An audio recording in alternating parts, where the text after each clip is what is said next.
Yo, what's up mga parts? So, magandang araw sa inyong lahat dyan. So, welcome back sa channel mga parts. So, ngayon pa talaga tayo nakapagbalik sa pagbablog ng mga ginagawa natin kasi medyo naging busy tayo. Hindi totoo yan. Bola lang yan. So, marami tayong pinagkakabalahan. So, ngayon, kukontinue na natin to. Yung project smash natin kay Boss Karel. Ayan, gago! Papanda rin na natin to mga parts. So, simbolin na natin to. Kasi medyo matagal na to dito sa atin. So, namimiss na to ng may-ari. So, yan. Tapos na yung i-repaint. So, yan, kinabit ko na dyan mga part. So, hindi pa to nahigpitan. Higpitan ko na lang to mamaya pag nasa baba na. So, kinabitan ko muna siya ng temporary na shock sa harap at saka rims. Yung rims ni Isabilo dati. Violet Gaming. Sana all. So, kaya ko siya kinabitan para pagbaba natin, di magasgas yung dito niya. So, yan. At saka ito, kinabit ko na rin to. Center stand spring. Para pagbaba, wala nang problema. So, dito. Bubuhatin na lang natin para dahilin sa loob. So, doon natin to asimbolin or pwede dito rin. Pwede naman dito. Kasi medyo mainit pa.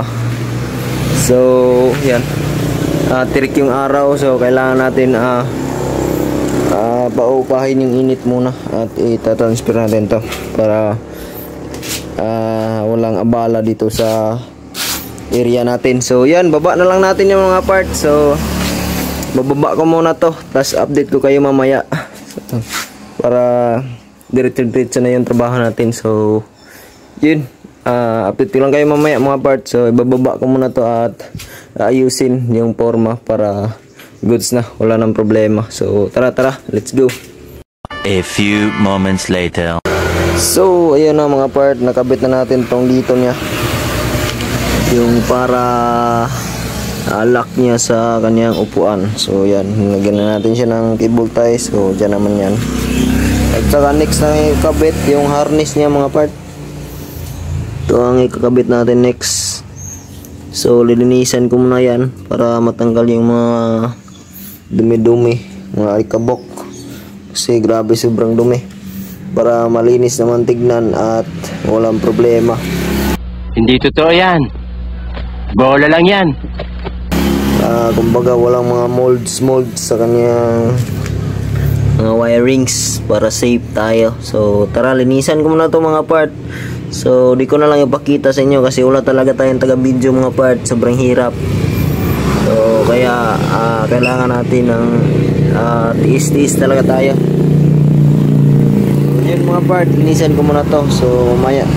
A few moments later. So, ayan na siya mga part. So, tapos ko na siyang nilisan. So, ayan. Medyo nawala na yung alikabok niya mga part. So, actually, di 100% nawala. Pero at least, so, wala talaga tayong panglinis. Sana all. Para dyan. So, yun. Medyo abala na pag tatanggalin pa natin lahat. So, yun mga part. Kabit ko na dyan mga part. Mamuntar ko na dyan lahat. So, yan. Muntar ko muna. So, yan na mga parts. So, nakabit ko na siya dito. So, may post ako na may picture to, yung harness. Sabi ko, masasauli kaya. So, yan. Trinay natin. So, kaya naman pala. So, yan. Hindi totoo yan. Bola lang yan. Nagbitan ko na dito yung ignition switch niya. So, yan. Napakaraming wire pa niyan.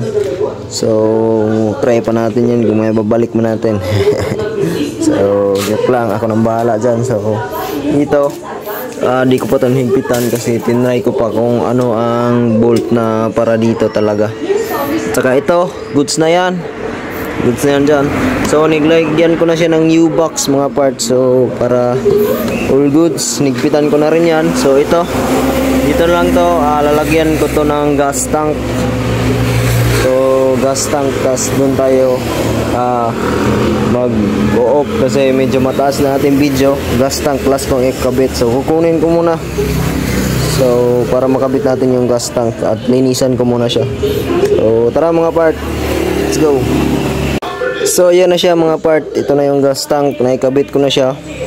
So naigbitan ko na rin yung apat na tornilyo niya mga part. So dyan, at saka nilagay ko na doon dito gauge niya sa gasolina. So yun. So I think hanggang dito na lang muna tayo mga part, kasi medyo mataas na ang ating video. So magpa-part I think nasa part 4 na to. So part 5 yung next. So dito ko na lang to puputulin kasi para di naman tayo ma-boring sa sobrang taas. So yan. Don't forget to like, share, subscribe, and click that notification bell para updated kayo sa next videos. So pa-like and follow na rin ang ating Facebook page mga part, at pa-follow ng ating TikTok account. So yun, dito na lang ko muna ito tatapusin, at abang-abang sa next video natin. So tatapusin natin to. So let's go, what's up?